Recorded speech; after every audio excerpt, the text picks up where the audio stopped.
주 하느님, 주님께서는 모든 사람의 마음과 소원을 아시며 은밀한 것이라도 모르시는 바 없사오니 성령의 감화하심으로 우리 마음의 온갖 생각을 정결하게 하시어 주님을 진심으로 사랑하고 주님의 거룩하신 이름을 공경하여 찬송하게 하소서. 우리 주 예수 그리스도의 이름으로 기도하나이다. 아멘. 형제 자매 여러분, 우리는 이 거룩한 성찬예를 합당하게 드리기 위하여 서로 화목하며 겸손한 마음으로 우리 죄를 고백합시다.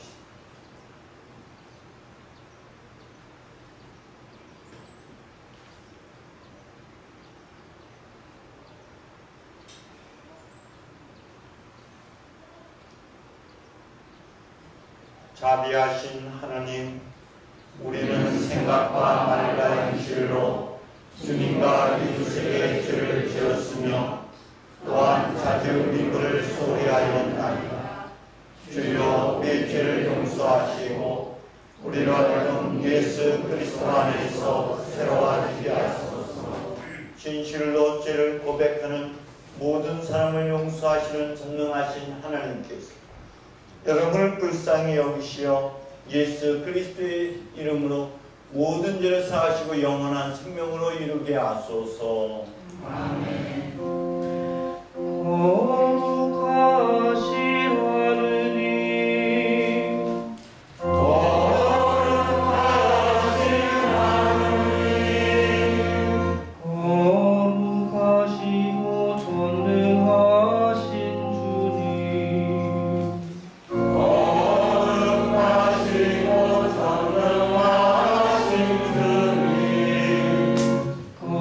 거룩하시고 영원하신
주님께서 여러분과 함께 또한 사랑과 함께하소서.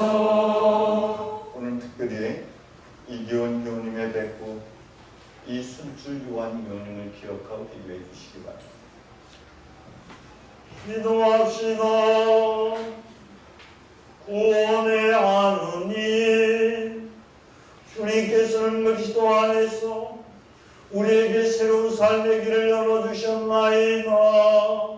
비오니 성령의 강하심으로 우리에게 진실한 마음의 뜻을 주시며 주님을 예배하게 하소서. 이는 성부와 성령과 한 분 하나님이신 우리 주 예수 그리스도의 이름으로 기도하나이다.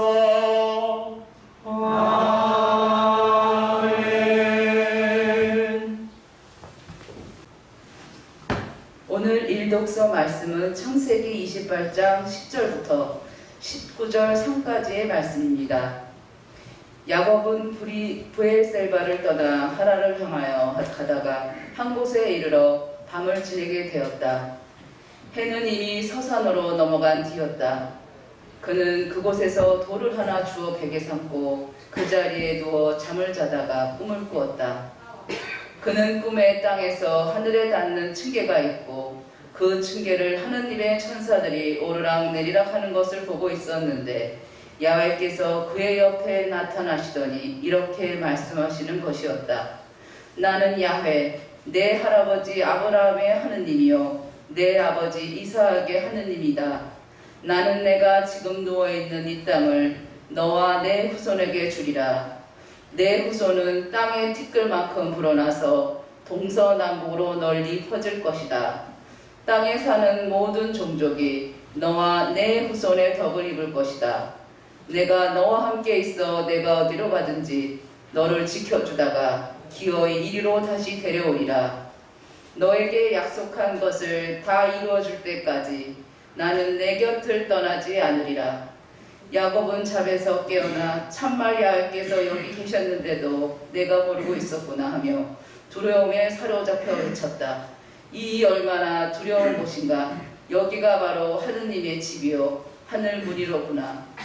야곱은 아침 일찍 일어나 베고 자던 돌을 세워 석상을 삼고 그 꼭대기에 기름을 붓고는 그곳을 베델이라 불렀다.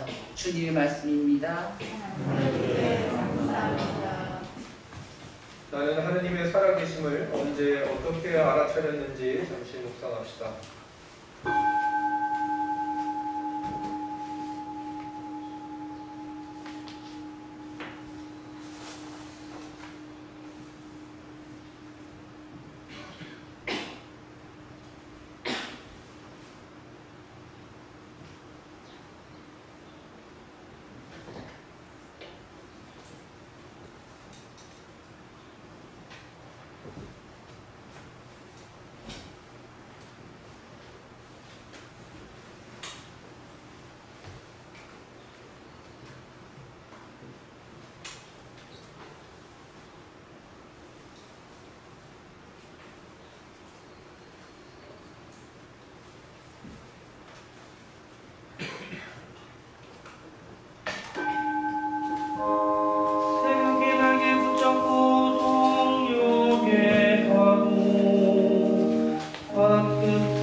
25절까지의 말씀입니다. 그러므로 형제 여러분, 우리는 과연 빚을 진 사람입니다. 그러나 육체의 빚을 진 것은 아닙니다. 그러니 우리는 육체를 따라 살 의무는 없습니다. 육체를 따라 살면 여러분은 죽습니다. 그러나 성령의 힘으로 육체의 약한 행실을 죽이면 삽니다. 누구든지 하나님의 성령의 인도를 따라 사는 사람은 하나님의 자녀입니다. 여러분이 받은 성령은 여러분을 다시 노예로 만들어서 공포에 몰아넣으시는 분이 아니라 여러분을 하나님의 자녀로 만들어주시는 분이십니다. 그래서 우리는 그 성령에 힘입어 하나님을 아빠, 아버지라고 부릅니다. 바로 그 성령께서 우리가 하나님의 자녀라는 것을 증명해 주십니다. 또 우리의 마음속에도 그러한 확신이 있습니다. 자녀가 되면 또한 상속자도 되는 것입니다.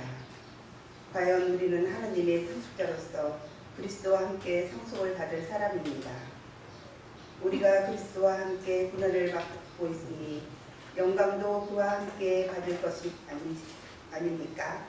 장차 우리에게 나타날 영광에 비추어 보면 지금 우리가 겪고 있는 고통은 아무것도 아니라고 생각합니다. 모든 피조물은 하나님의 자녀가 나타나기를 간절히 기다리고 있습니다. 피조물이 이 제 고시를 못하게 된 것은 제 본의가 아니라 하나님께서 그렇게 만드신 것입니다. 그러나 거기에는 희망이 있습니다. 그 피조물에게도 멸망의 사슬에서 풀려나서 하나님의 자녀들이 누리는 영광스러운 자유에 참여할 날이 올 것입니다.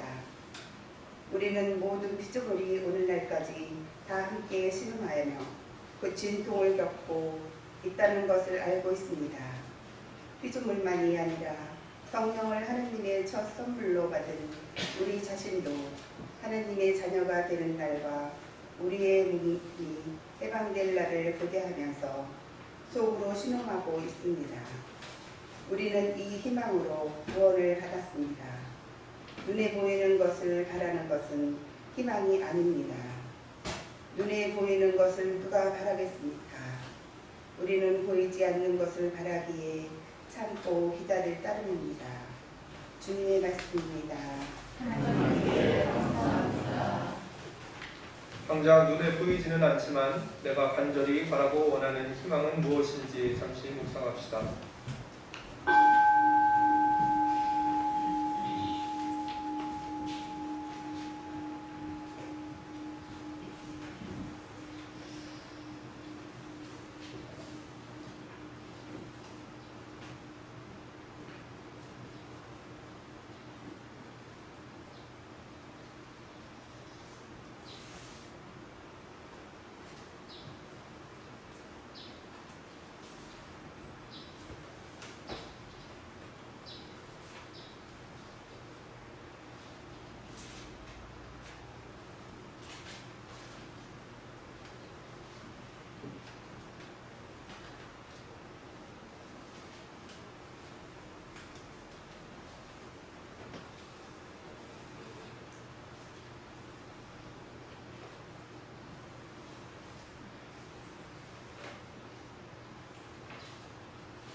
다 일어서셔서 신개성가 381장 함께 보시겠습니다.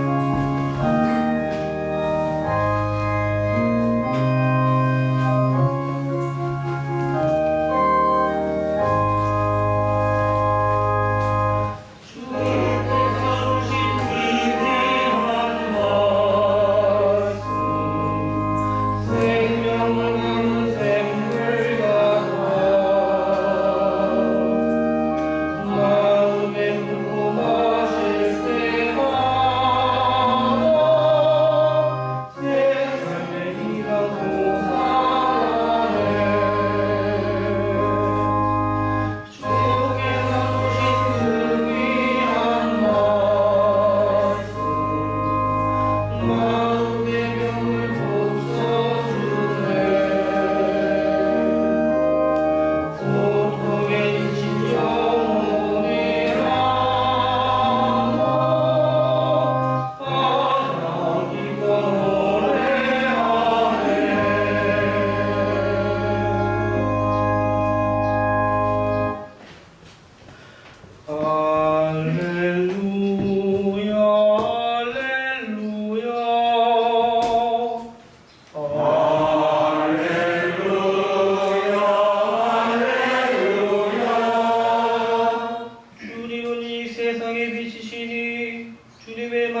예수께서 또 다른 비유를 그들에게 말씀하셨다. 하늘나라는 어떤 사람이 밭에 좋은 씨를 뿌린 것에 비길 수 있다. 사람들이 잠을 자고 있는 동안에 원수가 와서 밀밭에 가라지를 뿌리고 갔다. 밀이 자라서 이삭이 폈을 때 가라지도 드러났다. 종들이 주인에게 와서 주인님, 밭에 뿌리신 것은 좋은 씨가 아니었습니까? 그런데 가라지는 어디서 생겼습니까? 하고 묻자 주인의 대답이 원수가 그랬구나 하였다. 그러면 저희가 가서 그것을 뽑아버릴까요? 하고 종들이 다시 묻자 주인은 가만두어라. 가라지를 뽑다가 밀까지 뽑으면 어떻게 하겠느냐? 추수 때까지 둘 다 함께 자라도록 내버려 두어라. 추수 때에 내가 추수꾼에게 일러서 가라지를 먼저 뽑아서 단으로 묶어 불에 태워버리게 하고 밀은 내 곳간에 거두어 드리게 하겠다 하고 대답하였다.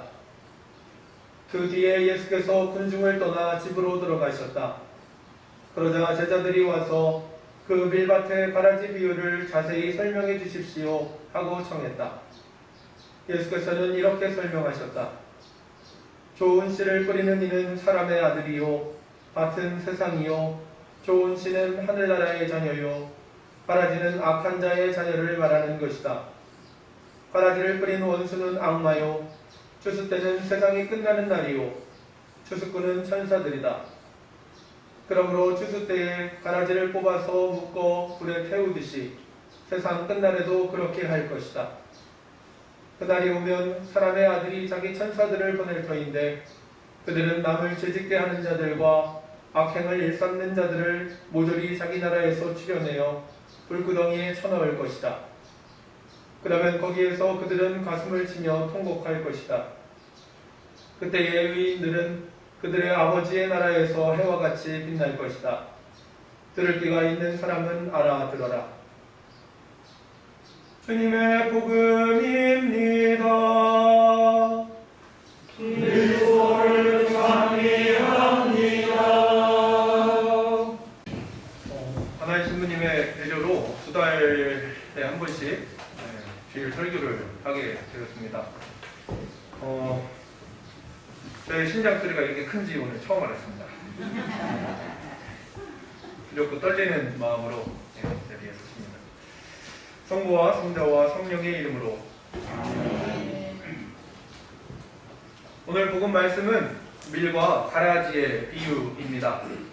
그동안 교회 전통에서는 이 밀과 가라지의 비유를 교회 내에 혹은 세상 안에 있는 선과 악의 이분법으로 해석해 왔습니다.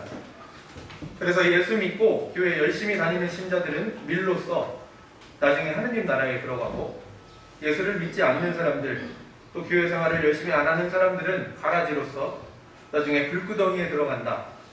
그러니까 우리는 성실하게 교회 생활을 잘 해야 한다는 식의 결론에 이르곤 했습니다. 그러나 저는 이런 이분법적인 해석이 좀 위험하다고 생각합니다. 왜냐하면 우리의 삶 자체가 이분법으로 설명되지 않는 부분들이 너무 많기 때문입니다. 이분법적 해석이 낳는 가장 큰 오류는 은연중에 우리 자신을 밀, 그러니까 선한 사람이라고 단정하고 출발한다는 데 있습니다. 그래서 하느님을 믿는 착한 우리들만이 특별하게 하느님께 택함을 받았다는 선민 사상에 빠질 위험이 있으며, 이로 인해서 세상 모든 사람들을 위한 하느님 나라의 복음에 누군가를 배제하고 소외시키는 잘못을 범할 수 있습니다. 그러나 성서는 이렇게 전하고 있습니다. 올바른 사람은 없다. 단 한 사람도 없다. 아버지께서는 악한 사람에게나 선한 사람에게나 똑같이 햇빛을 주시고 옳은 사람에게나 옳지 못한 사람에게나 똑같이 비를 내려주신다. 그렇게 저는 오늘 이 말씀을 외부의 어떤 대상들을 향한 이분법적인 해석이 아니라 우리 내면을 향한 말씀으로 해석해 보려고 합니다. 오늘 말씀을 살펴보기 전에 지난주 복음 말씀을 잠시 되짚어 보는 것이 좋을 것 같습니다. 지난주에 우리는 씨 뿌리는 사람의 비유를 들었습니다. 우리의 마음 밭의 상태가 참으로 복합적이라는 것을 확인했습니다.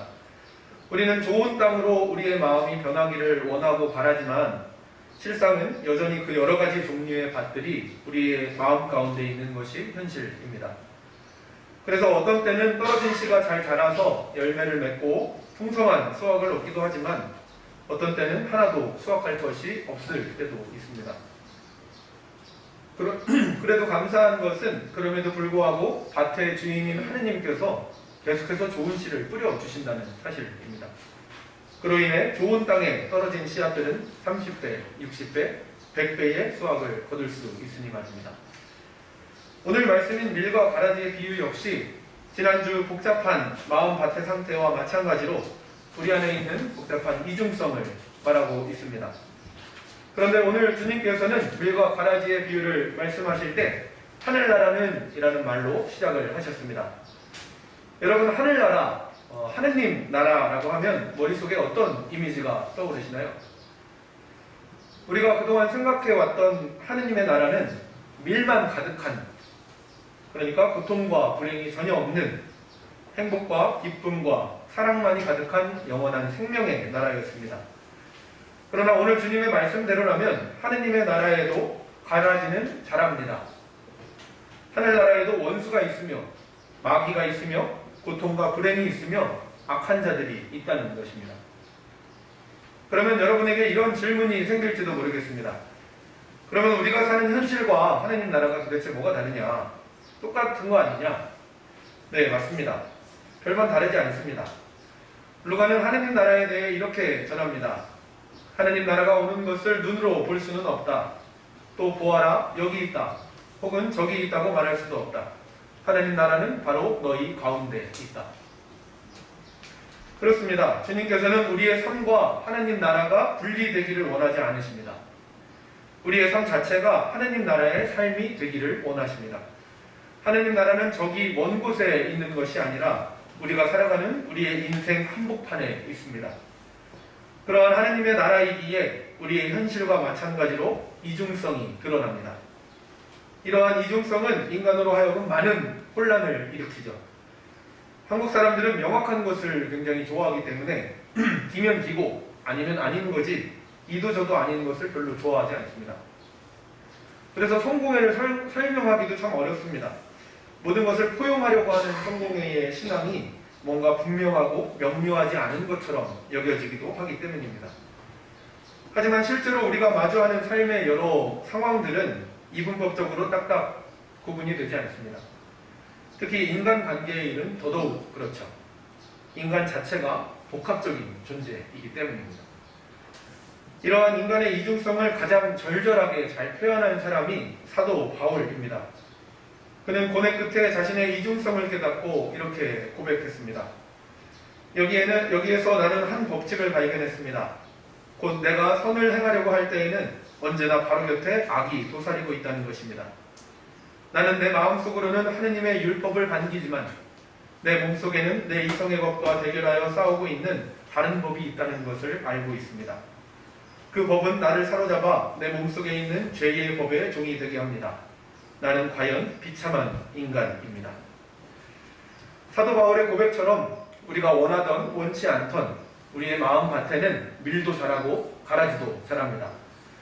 밀은 좋은 씨로 사람의 아들 곧 예수 그리스도께서 뿌려진 복음의 씨앗을 의미합니다.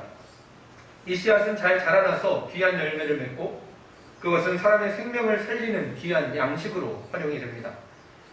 오늘 말씀에서는 마지막 날에 그것을 모아 하늘나라의 곳간에 모으신다고 전하고 있습니다. 한편 가라지는 나쁜 씨로 원수가 뿌립니다. 예수님 당시에 이스라엘에서 남의 밭에 가라지 씨앗을 뿌린다는 것은 상대방의 한 해 농사를 망치는 행위로 로마법으로도 금지된 행위였습니다. 그것은 사람을 굶어 죽이는 살인 행위와 마찬가지였기 때문입니다. 그러므로 가라지는 우리의 삶을 죽음으로 몰아넣는 것들을 상징합니다. 주님께서는 그러한 것들을 이렇게 정리하셨습니다. 참으로 사람을 더럽히는 것은 사람에게서 나오는 것이다. 안에서 나오는 것은 곧 마음에서 나오는 것인데 음행, 도둑질, 살인, 간음, 탐욕, 악의, 사기, 방탕, 시기, 중상, 교만, 어리석음 같은 여러 가지 악한 생각들이다. 이런 악한 것들은 모두 안에서 나와 사람을 더럽힌다. 실제로 가라지의 열매는 독성이 있어서 먹으면 구토, 설사, 어지럼증을 동반한다고 합니다. 사람이 먹고 살아갈 양식이 되는 밀과는 그 역할이 확연히 차이가 있는 것이죠. 가끔 신부님과 산에 올라가면 신부님께서 산에서 직접 채취하신 것들을 저에게 먹이실 때가 있습니다. 저는 평택 촌놈이라서 산에서 그런 걸 직접 채취해서 먹어본 적은 거의 없는데요. 그래서 약간 먹어도 되는 것인가 하는 의심이 들 때가 많이 있습니다. 그래도 설마 우리 인자하신 신부님께서 저에게 그 독성이 있는 것을 먹이시진 않겠지 하고 믿고 먹는 편인데요. 지금까지 싱아, 찔레, 산딸기, 참기름챙이 나물, 고사리 등을 먹어보았습니다. 참 맛있었습니다. 하지만 또 먹고 싶진 않습니다. 네, 물론 농담입니다. 아무튼 훌륭하신 저희 신부님께서 사람이 먹을 수 있는 것을 주신 것처럼 내 마음의 밭에서 자랐다고 해서 다 먹을 수 있는 게 아닙니다. 가라지처럼 독성이 있는 것을 자신이 먹거나 또는 다른 사람에게 주어서는 안 됩니다. 그것은 나 자신과 다른 사람을 해치는 행위이기 때문입니다. 그렇다면 그리스도인들은 이 마음에서 자라는 가라지들을 어떻게 해야 할까요? 왠지 없애야 할 것 같은 느낌적인 느낌이 들지 않으시나요? 가라지는 잘 묶어서 불에 태우고 밀은 곡간에 들이라는 것이 오늘 말씀의 결론인 것을 보니 가라지가 결국에는 없어지기는 하는 것 같습니다. 그런데 가라지가 불에 태워진 그 결과에만 집중할 것이 아니라 가라지가 어떻게 불에 태워지게 되었는지 그 과정을 보는 것이 중요합니다. 우선 원수가 이 가라지 씨앗을 언제 뿌렸는지가 중요합니다. 성서는 사람들이 자고 있을 때 원수들이 가라지 씨앗을 뿌렸다고 전합니다.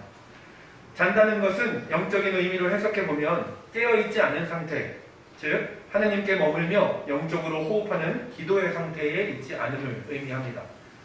또한 하느님을 의지하지 않고 자신의 생각대로 살아가는 것도 영적으로 잠들어 있는 상태라고 볼 수 있습니다. 하느님은 늘 우리 곁에 계시지만 그것을 깨닫지 못하는 영적 무지의 상태입니다. 오늘 일독서에서는 창세기에서 야곱이 그러한 자신의 영적 무지 상태를 고백하는 장면이 나옵니다. 야곱이 에사오에게 장자권을 빼앗고 축복마저 가로채자 에사오는 야곱을 죽이려고 하죠. 이 사실을 안 어머니 리브가는 야곱을 자신의 오빠 라반의 집으로 피신시킵니다. 라반의 집으로 도망가던 야곱은 길에서 밤을 지새게 되었고 그곳에서 잠을 자게 되었습니다. 꿈에서 야곱은 하느님을 만나 뵙게 되었고 일어나서 이렇게 고백합니다. 참말 하느님께서 여기 계셨는데도 내가 모르고 있었구나. 이렇듯 하느님이 늘 함께 하심을 깨닫지 못하고 그분께 자신의 삶을 내어 맡기지 못하는 상태가 영적으로 잠든 상태라면 반대로 하느님께서 늘 함께 하심을 믿고 그분의 인도하심에 자신의 삶을 내어 맡기는 상태가 깨어있는 상태이고 이것이 기도의 상태입니다. 기도는 영의 호흡이고 사람은 호흡을 하지 않으면 숨이 멎게 됩니다. 마찬가지로 영혼의 호흡인 기도가 없을 때 우리 안에 죽음의 씨앗이 뿌려지고 그 씨앗들은 우리를 죽음으로 이끄는 열매들을 맺습니다. 또한 죽음의 씨앗들이 많이 뿌려질수록 생명의 씨앗들은 자라날 영양분을 죽음의 씨앗들에게 뺏기게 됩니다. 그렇게 죽음이 우리의 삶을 뒤덮기 시작하는 것이죠. 그래서 우리는 내 안에 마음밭에서 삶을 죽음으로 이끄는 가라지를 점차 제거해 나가야 합니다. 오늘 말씀을 볼 때 가라지를 제거할 수 있는 방법은 크게 세 가지입니다. 첫 번째 방법은 가라지가 크게 자라기 전에 일일이 뽑아내는 방법입니다. 그러나 이 방법은 주님께서 반대를 하셨습니다. 가라지를 뽑다가 밀까지 뽑아버릴 수 있기 때문입니다. 여기에서 우리를 향한 주님의 지극한 사랑이 드러납니다. 주님께서는 단 하나의 밀알도 상하는 것을 원치 않으십니다. 우리 눈에 당장 악해 보이는 것도 주님의 눈에는 선함으로 보일 수 있고 우리 눈에 선한 것도 주님의 눈에는 악한 것일 수 있습니다. 주님은 그것을 추수 때까지 함께 자라도록 내버려두라고 말씀하십니다.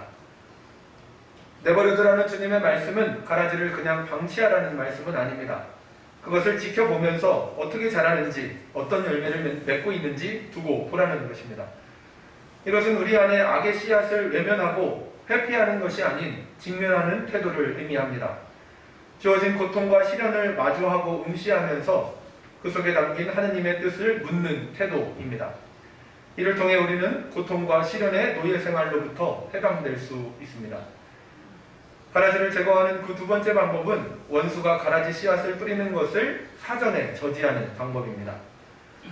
두 번째 방법을 위해서 주님께서는 늘 깨어 기도하라고 가르치셨습니다. 깨어 기도한다는 것은 문자적으로 24시간 내내 깨어서 기도하라는 말씀은 아닙니다. 그것은 기도가 아니라 고문인 것이죠. 그렇게 기도하면 사람은 죽게 되어 있습니다.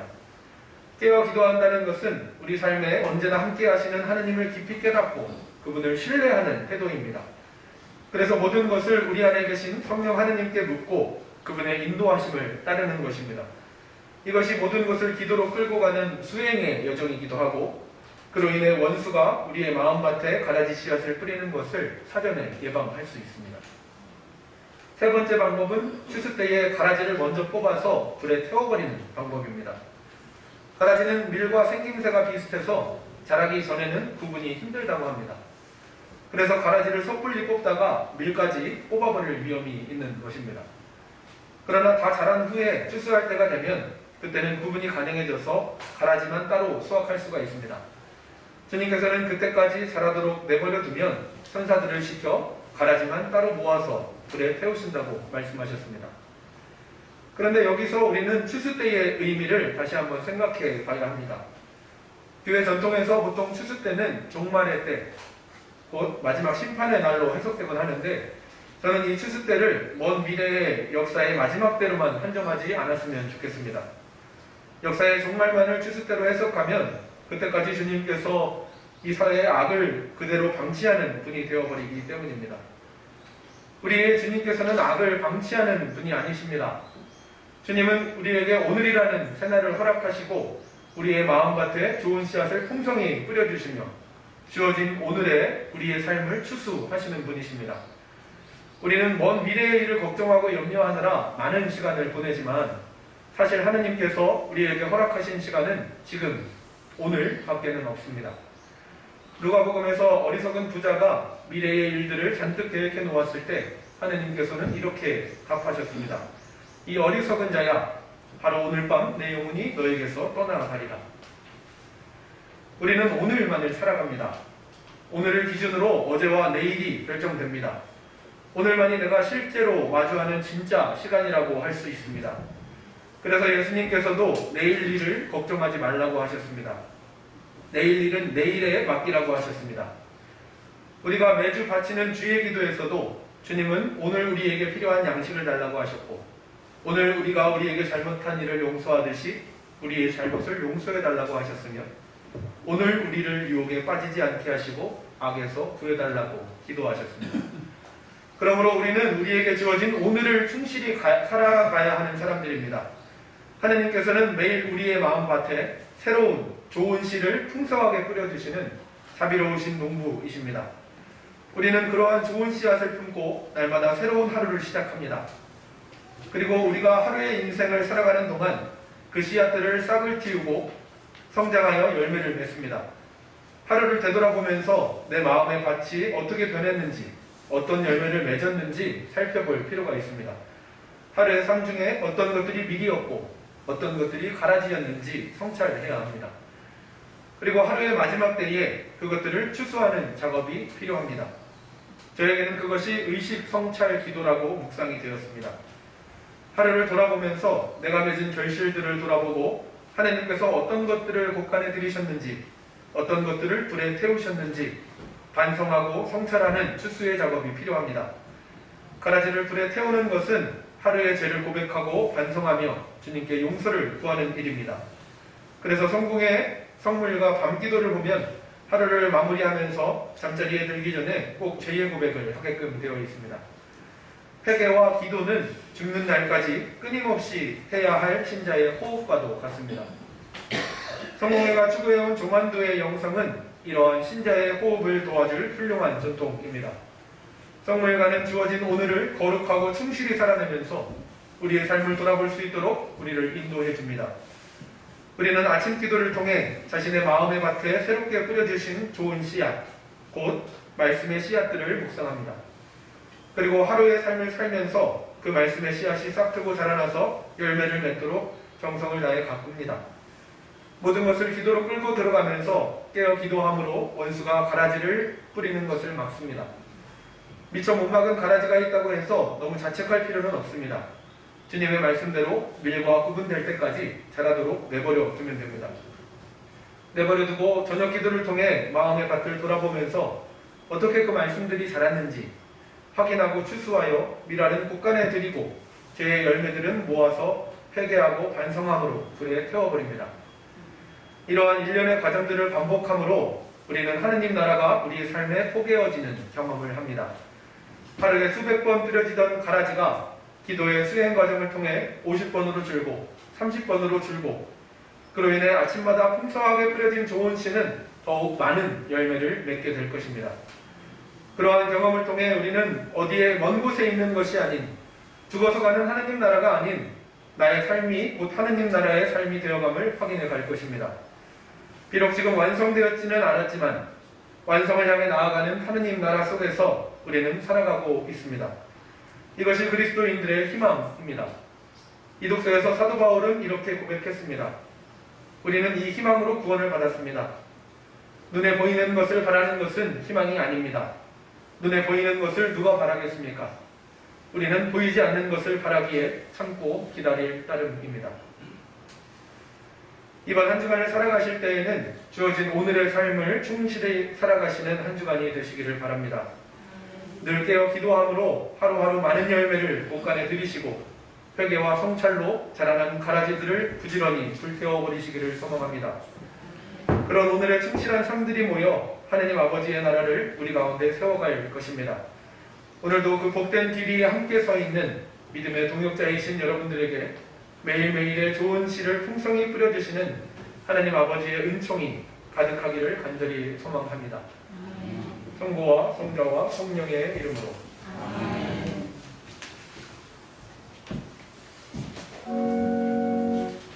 우리는 믿나이다. 하늘이시며 전능하신 하느님 아버지, 하늘과 땅과 그 영원한 내 천주를 믿나이다.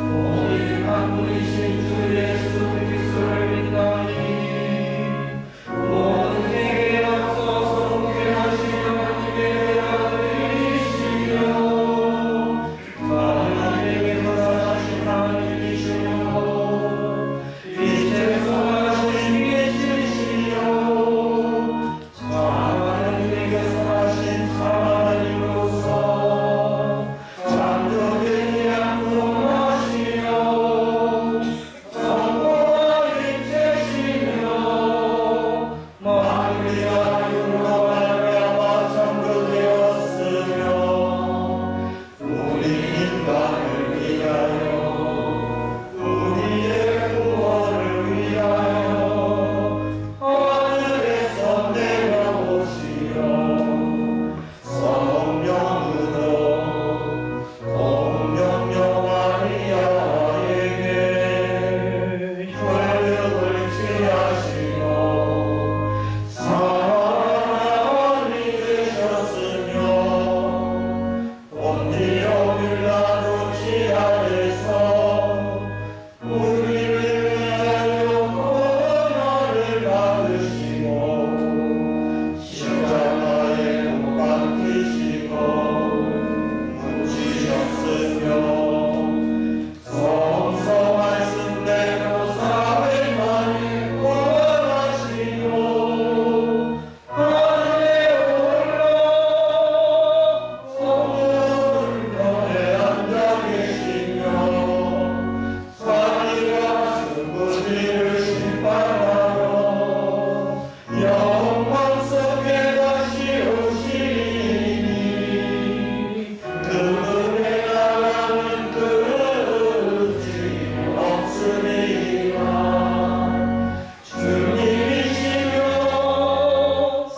교회를 위하여 기도합시다.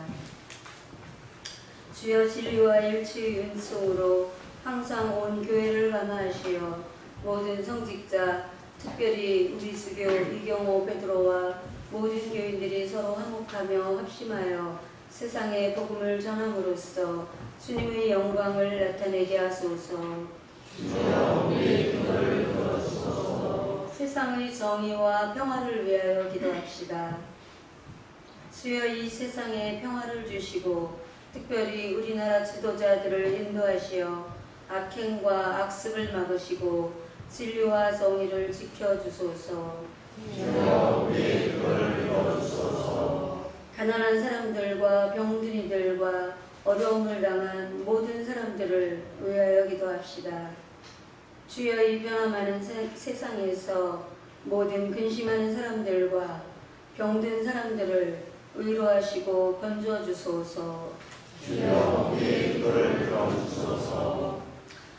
주어진 모든 상황을 주님께 물어 늘 깨어 기도함으로써 성령의 열매를 맺어가는 일상이 되게 하소서.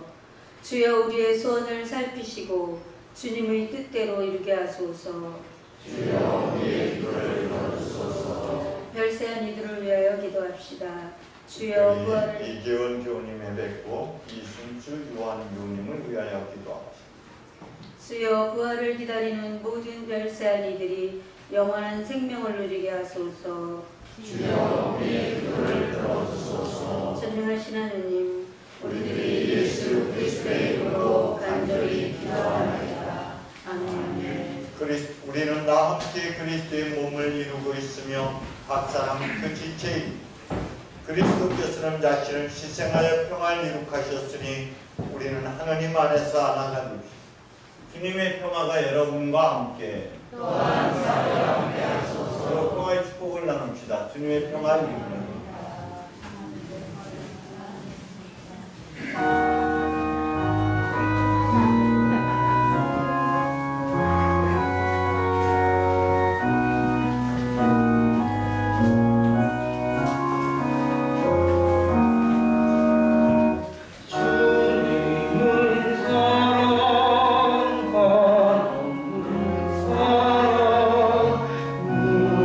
우리의 힘과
하나님께서 주신 것이기에 우리가 받은 것을 하나님께 바치며 주여 이것으로 당신의 복음을 세상에 전파하게 하소서. 아멘. 주님께서 여러분과 함께 또한 영과 함께 하소서. 마음을 드높이 주님께 올립니다. 우리 주 하느님께 감사합시다. 마땅하고 올립니다. 전능하신 하느님, 우리 주 예수 그리스도를 통하여 아버지께 언제 어디서나 감사와 찬양을 드리고 참으로 옳은 일이며 우리의 기쁨입니다. 그리스도께서는 순환하시고 부활하심으로써 우리를 죄와 죽음에서 벗어나게 하시고 우리 모두 선택된 결에 왕같은 사제 하늘의 거룩한 백성으로 삼으시오. 하느님의 영광과 진리를 온 세상에 전할 의무를 주셨나이다. 그러므로 우리는 하늘의 모든 천사와 성도들과 함께 주님의 거룩하고 영광스러운 이름을 소리 높여 찬양하나이다.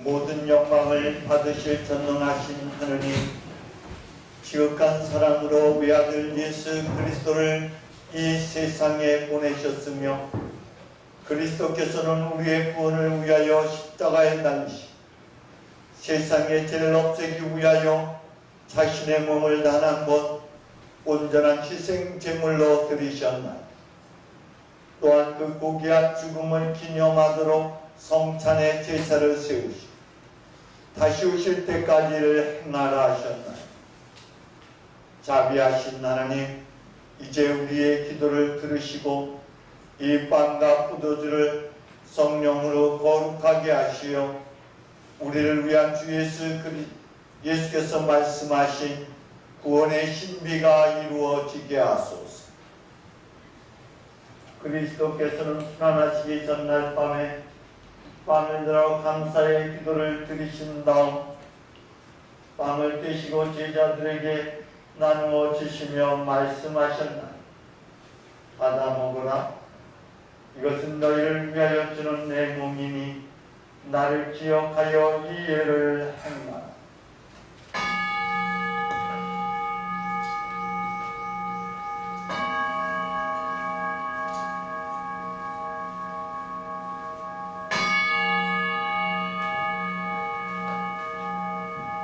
그 잔을 드시고 감사의 기도를 드리신 다음 그들에게 주시며 말씀하셨나니 받아 마셔라. 이것은 죄를 용서해 주려고 너희들과 많은 사람을 위하여 내가 흘리는 새로운 계약의 피. 마실 때마다 나를 기억하여 이 예를 행하라.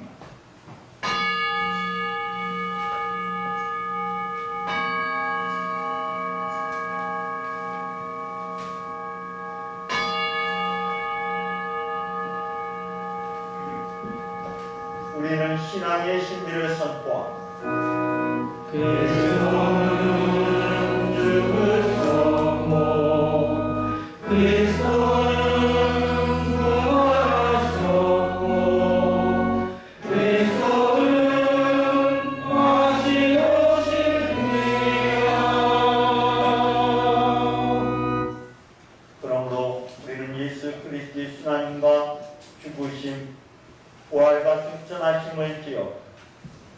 그리스도께서 다시 오실 때까지 이 빵과 포도주를 감사와 찬양의 제물로 드리나니 간절히 구하오니 정성을 다해 드리는 우리의 감사제를 받으시고 온 세상의 교회가 예수 그리스도의 순환과 죽으심으로 이루신 구원의 은총을 얻게 하소서. 또한 이 생명의 빵과 구원의 잔을 받는 모든 이에게 성령을 내리시 하늘의 축복을 나누게 하시고 자신의 몸과 영혼을 하나님께 드려 합당한 산제물이 되며 예수 그리스도와 한 몸이 되게 하소서. 전능하신 하느님은 그리스도를 통하여 그리스도와 함께 그리스도 안에서 성령과 하나 되며 온갖 명예와 영광을 영원토록 받으시나이다.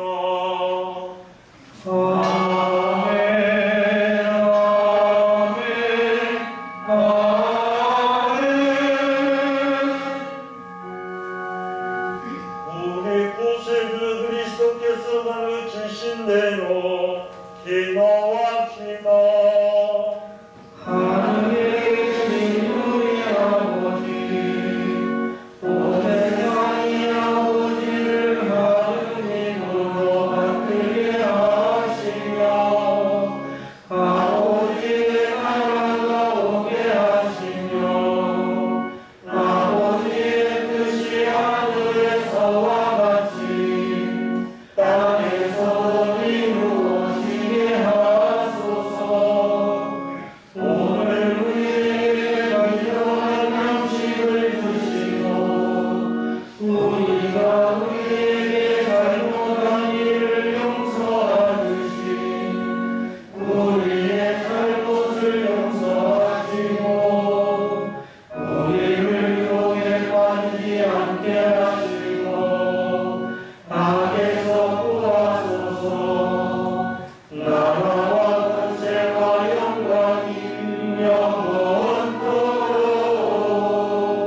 아버지의 것이옵니다. 아멘. 우리는 이 빵을 떼어 주님의 성체를 나눕니다.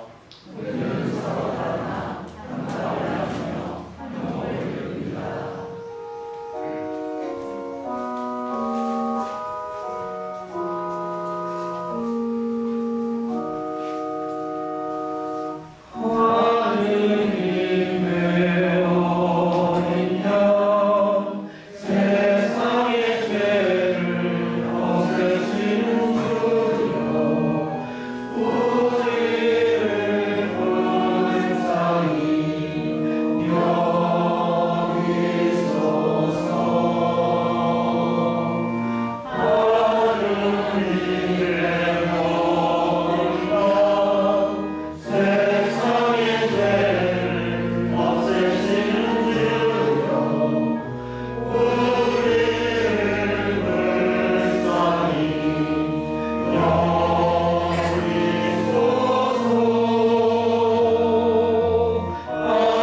하느님의 어린 양 세상의 죄를 없애시는 주여 우리에게 구원을 주소서. 세상의 죄를 없애시는 하나님의 어린 양이 여기 계시 이 성찬의 주대 받은 이는 복되도다.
피난처 되실 주님의 성전 안전한 우리 되리 주소서 어둠 뚫고 우리 맘속에 임하소서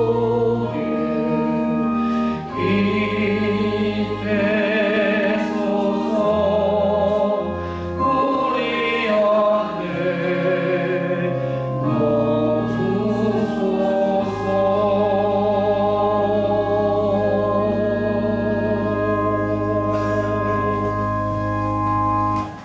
기도합시다.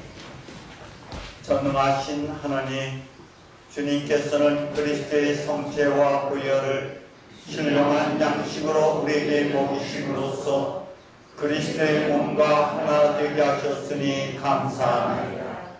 간절히 구하오니 우리를 성령으로 도우시어 사랑 가운데 서로 상통하며 주님께서 명하신 일을 이루게 하소서. 우리 주 예수 그리스도의 이름으로 기도하나이다.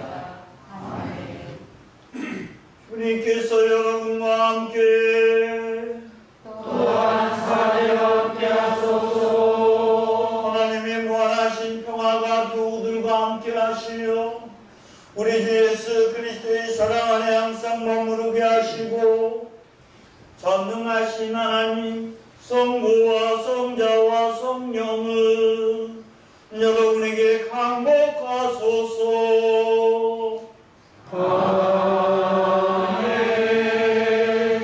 나가서 주님의 복음을 전합시다.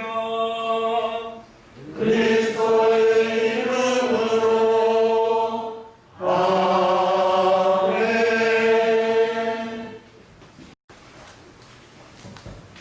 교회 소식 말씀드립니다.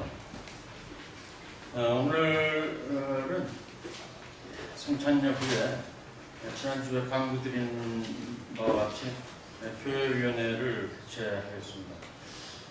오늘 비가 많이 오신 걸로 이어서 위원들 중에서 몇 분이 참석이 어렵다는 연락을 왔는데 그래서 중요한 사항만 20분 정도 의논을 하는 걸로 그렇게 하고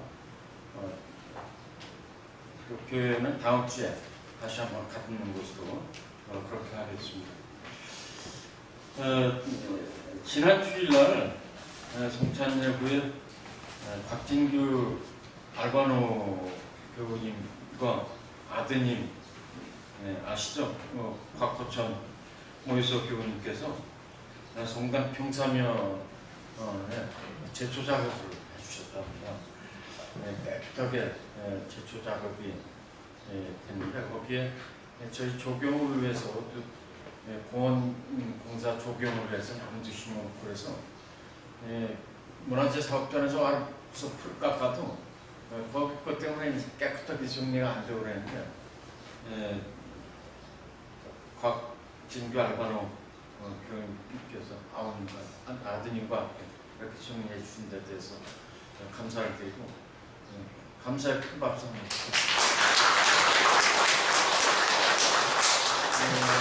나가시면은 한번 이렇게 돌아보시기 바랍니다. 오늘부터 비가 오신다고 해서 공원은 용궁공원은 콘크리트 잘 묵어다내 흙을 새로 집어넣고 나서 어제 한 30명 정도가 동안된 것 같아요. 일제에 오셔서 잔디를 심었는데 오늘 비가 오셔서 아마 잘 자랄 겁니다. 저희 바로 옆에 아름다운 공원이 조성이 되는데 공원이 멋지게 가꿔질 수 있도록 교육 여러분들이 기도를 부탁을 드립니다. 코로나가 아직도 하고 있습니다.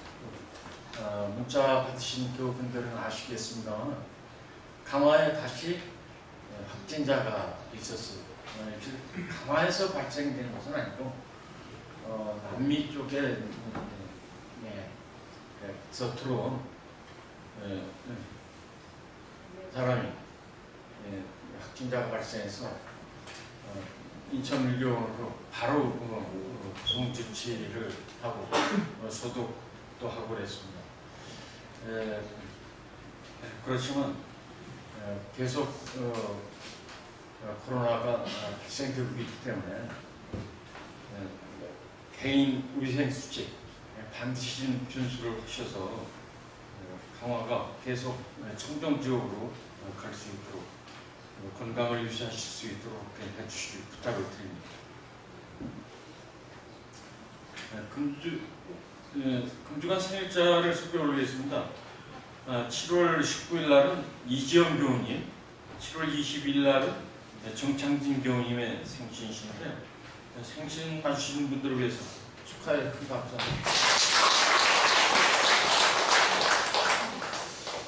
정아름 부장님께서 저희 공방에 오신 이후에 처음으로 오늘 설교를 해주셨습니다. 신부님들이 처음 이렇게 설교하실 때 많은 준비를 하시고 기도를 하시고 하시는지 교우분들 아실 겁니다. 오늘 설교를 훌륭한 설교 말씀을 해주신 정아름 부장님께 감사의 큰 박수.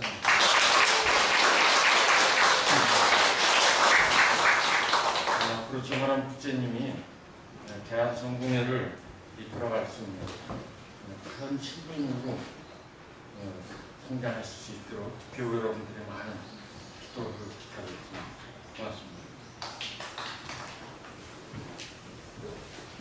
우리 아름 부장님은 매주 금요일마다 아침 노래조도를 하고 설교를 합니다. 사실은 한 달에 한 번씩 해달라고 했더니 사제서품 받으면 그때 하겠다 그래서 일단 저걸로다가 했고요. 그리고 그 사제서품 이제 5월달에 받으면 매월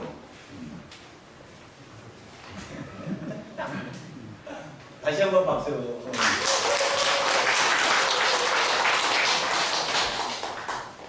우리 알바노 교우님은 연세를 거꾸로 드시는 것 같아. 뭐 일하시는 거 보니까 아유 대단하셔. 더 건강을 위해서 박수는 거는. 3년을 함께 하십니다.